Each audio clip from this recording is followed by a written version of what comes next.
on va commencer par le premier sujet. On va dire un petit peu de quoi de beau sur la DeFi. Qu'est-ce que j'ai trouvé d'intéressant en ce moment comme stratégie sur la DeFi? Il y a un truc sympa à faire sur Omnidex.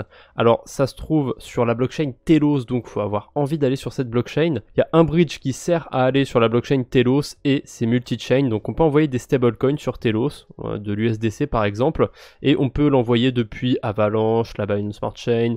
Il y a Polygon, j'imagine aussi, voilà, Polygon, même Solana, tiens, voilà, pas mal de blockchains. C'est des stablecoins bridgés par multi-chain, donc voilà, c'est classique, hein, il y a plein de blockchains qui font ça. 90 centimes de frais, c'est fixe, à l'aller et au retour. Ok, comme ça au moins on sait sur quoi on est, avec on va dire une petite somme à 3 chiffres, ça peut déjà être sympathique. D'aller bridger des stablecoins là-bas parce qu'il y a une stratégie intéressante, donc c'est tout simplement vous déposez des USDC et vous empruntez des USDT et vous redéposez les USDT parce que vous voyez il y a des intérêts bonus, on va dire. Je zoome un petit peu pour que vous voyez mieux. On voit pas spécialement beaucoup mieux, mais bref, il y a des intérêts bonus quand on dépose et quand on emprunte des cryptos, et du coup on peut faire une boucle sympathique. Alors on peut pas boucler à l'infini, faire un gros effet de levier, parce que quand on dépose de l'USDT, on peut pas emprunter par-dessus. Donc c'est pour ça qu'il faut absolument venir sur cette stratégie avec de l'USDC. Bon, éventuellement, vous pouvez venir aussi avec de l'Ethereum parce qu'il y a des récompenses bonus, mais rien ne vous empêche aussi de mettre du Bitcoin ou du AVAX puisque ça se bridge très bien sur multi-chain. Néanmoins, voilà, avec l'USDC, c'est plus simple. En plus, c'est un stablecoin, donc il n'y a pas de fluctuation. On peut emprunter limite le maximum sans trop de risques. Donc USDC, on met de l'USDT. Et du coup, comment on peut calculer ce rendement? Eh ben, je vais vous le dire. Donc sur mon tableur crypto, j'ai une section qui s'appelle calcul, ou je sais plus exactement comment j'ai appelé ça. Ouais, c'est ça, j'ai appelé ça calcul. Et ce petit module vous permet de calculer justement l'intérêt sur ce genre de stratégie. Donc j'ai fait une simulation avec 500 $. 500 $, c'est votre mise de départ. Donc imaginons que vous les déposiez. Par-dessus, vous pouvez emprunter jusqu'à 400 $, je suppose. Je crois qu'on peut emprunter jusqu'à 80% de ce qu'on dépose en USDC. Mais j'ai décidé d'être plus safe, entre guillemets, hein, emprunter que 350 $. De toute façon, on dépose de l'USDC, on emprunte de l'USDT. C'est pas très risqué. Donc j'ai rentré les APR. Je vais aussi vous expliquer comment je les ai calculés. Mais déjà, je refais vite fait le petit schéma. Donc on bridge des USDC sur la blockchain Telos. On les dépose sur Omnidex en lending, on emprunte de l'USDT, on redépose l'USDT pour optimiser ses intérêts. Il y a moyen aussi hein, d'emprunter de l'USDC, de redéposer l'USDC, mais le mieux vraiment c'est d'optimiser parce que les rendements sont plus élevés sur l'USDT. Après, si les chiffres changent, peut-être qu'il vaudra mieux emprunter du Telos, emprunter de l'Ether, emprunter de l'USDC. Ça, faut s'adapter évidemment. Mais pour l'instant, le plus rentable, c'est en empruntant de l'USDT. Et du coup, comment j'ai fait pour calculer la paire d'emprunt? Bon, déjà, là, lui, il est simple. Il faut tout simplement soustraire les intérêts bonus aux intérêts qu'on doit rembourser. Donc ça s'équilibre à peu près, c'est pour ça que sur le tableur j'ai mis 0%, je fais des estimations à la baisse à chaque fois quand je calcule ce genre de stratégie parce que ça a tendance à fluctuer pas mal. Et en dépôt, du coup, j'ai dû faire une moyenne des intérêts qu'on a sur l'USDT et sur l'USDC. Donc à chaque fois j'ai fait des moyennes basses, c'est-à-dire que, pas des moyennes basses, j'ai arrondi en dessous. Donc là pour l'USDC on a 7% de rendement, c'est un peu plus avec les chiffres qu'on a, mais moi j'ai mis 7%. Et sur USDT j'ai pris 22 je crois. Donc on a 7% pour l'USDC plus les 22% de l'USDT, mais l'USDT ça va pas représenter tout ce qu'on va déposer. Il y a 350 $ d'USDT et 500 $ d'USDC, donc il y a 70% d'USDT, donc on fait 22 fois 0,7. Donc ça nous donne 22,4, si on divise par 2, ça nous donne 11,2. Voilà, ça c'est le rendement qu'on a en moyenne quand on dépose. Soit ça a changé depuis que j'ai fait le dernier calcul, soit j'avais dû utiliser un mauvais coefficient pour l'USDT. En tout cas, on va mettre 11,2, on va le mettre à jour. Tac, voilà, ça nous donne un rendement annuel de 19% sur les 500 $ en fait. Évidemment, ça prend pas en compte les frais de transaction, ça va baisser un petit peu le rendement, c'est sûr. Mais si vous avez justement 500 $ ou une somme assez faible à mettre, les frais vous les avez qu'au début et qu'à la fin quand vous arrêtez la stratégie. Et de toute façon, je pense qu'il n'y aurait pas grand intérêt à venir avec 50 000, 100 000 $ vu les liquidités qu'il y a. Vaut mieux rester avec des petites liquidités. D'ailleurs, j'ai vu une baleine qui a fait une stratégie similaire sur une autre blockchain, sur la blockchain Kava qu'on avait vu dans une vidéo sur ma chaîne principale il n'y a pas longtemps.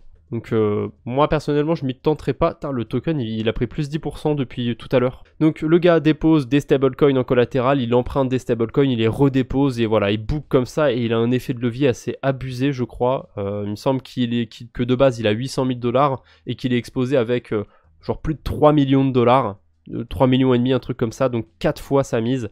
Autant vous dire que ça brasse un max. Le mec il se fait environ 1000 balles par jour je crois, je sais plus, c'est assez abusé la somme qu'il génère grâce à ça pardon.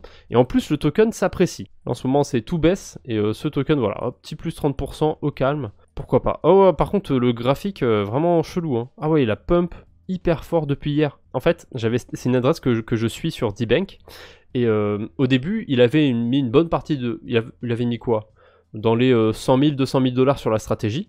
Et j'ai vu qu'aujourd'hui ou hier en fin de journée, il a tout décalé quasiment. Une grosse partie de son argent, il a 80%, si c'est pas plus de son argent, sur cette stratégie. Maintenant, je comprends pourquoi. Ah oui, c'est clair que c'est très très très intéressant. Alors, est-ce que le token vient d'être listé sur un exchange? A priori, non. Et je pense que si c'était le cas, ce serait un petit exchange et que ça lui porterait un peu préjudice. Mais écoutez, ça a l'air de très bien se porter pour Mar Finance. C'est presque tentant, là, ça me donne envie d'aller un petit peu explorer les bas-fonds. Hein. Mais ouais, on peut boucler beaucoup hein, en faisant ça, puisqu'on peut boucler jusqu'à 4 fois sa mise. 4 fois sa mise, ça veut dire quoi? On dépose 500, on se retrouve avec genre... allez, je vais mettre un peu moins, on se retrouve avec 1200 en emprunt. C'est un scénario possible. Ça donne quoi avec les APR qu'il y a actuellement? Si on fait ça qu'avec le DAI, par exemple. On emprunte, on est payé à 2,5%. Et on dépose à un peu plus de 10%. Ah oui d'accord. Ah oui 40% annualisé. Ah je comprends la baleine qui est sur cette strat. Ah je comprends grandement la baleine. Alors par contre est-ce que c'est un cas réalisable? Là les sommes que j'ai mises je suis pas sûr à 100%. Mais attendez je réfléchis. On met 500 par exemple. On emprunte le maximum qui devrait être 400. Là on a 900. On emprunte le maximum c'est 720. Là on a 1220. Bref, il y a moyen de monter, de gratter un petit peu, jusqu'au chiffre que j'ai mis, je sais pas. Mais ça demande de faire quand même quelques transactions, mais j'ai vu que les frais sur Kava, c'est le néant. Donc, franchement, très intéressant, mais ouais, la blockchain Kava, c'est un petit peu éloigné comme écosystème, donc je suis pas chaud à 100%. Bref, c'est pas tout ce que j'avais hein, pour ce nouvel épisode de Quadbo sur la DeFi. Il y a aussi une nouvelle pool sur Balancer sur Polygon. Donc c'est au niveau de l'Ethereum. Donc on va mettre le filtre Ethereum parce que pour l'instant elle n'est pas encore bien répertoriée on va dire. Voilà la pool est juste ici, WSTETH, 23% pour l'instant, c'est descendu un petit peu quand j'étais staké tout à l'heure, c'était encore autour de 30%. J'avais caché, j'obstruais le rendement. À voir si ça va durer comme je disais, mais en ce moment Lido et compagnie, ils incentivent à mort, ils se déploient à mort, hein, le Wrapped STETH justement, on peut le retrouver sur Arbitrum, sur Optimism, peut-être même sur d'autres blockchains encore. Je crois qu'il y est sur la Binance Smart Chain. Bref, moi je dis pourquoi pas. Et en plus, on a Biffy Finance qui prend en compte déjà la pool de Balancer, donc ça peut vous permettre d'optimiser les intérêts, parce que les intérêts en Balancer vont être réinvestis. Qu'est-ce qu'on a d'autre? Il y avait Pika aussi qui fonctionne toujours aussi bien. Pika Vault, c'est un coffre-fort, on va dire, sur Polygon. Et pas Polygon, c'est un coffre-fort sur Optimism, donc on peut ajouter des liquidités et en fait on a des intérêts selon si les traders de la plateforme ils sont perdants ou gagnants, et j'y suis depuis plusieurs mois et je peux vous affirmer en tout cas depuis ces derniers mois que les traders sont perdants la plupart du temps parce que j'ai déposé des USDC et sans compter les frais qui sont générés, j'ai des gains. Donc voilà, c'est cool, ça marche très bien. En plus, il y a des intérêts en OP. Bon, ça va pas durer. C'est cool tant qu'il y en a, mais franchement, Pikavolt, c'est un des protocoles que... Peut-être pas le protocole qui me rapporte le plus en ce moment, mais un de ceux qui me rapporte le plus, et ça continue. Donc go, hein, pourquoi pas, hein, moi j'aime bien. Et dernière petite chose pour cette vidéo, c'est Ferro Protocol. Il y a un arbitrage à faire avec le CRO si jamais vous avez le token de crypto.com.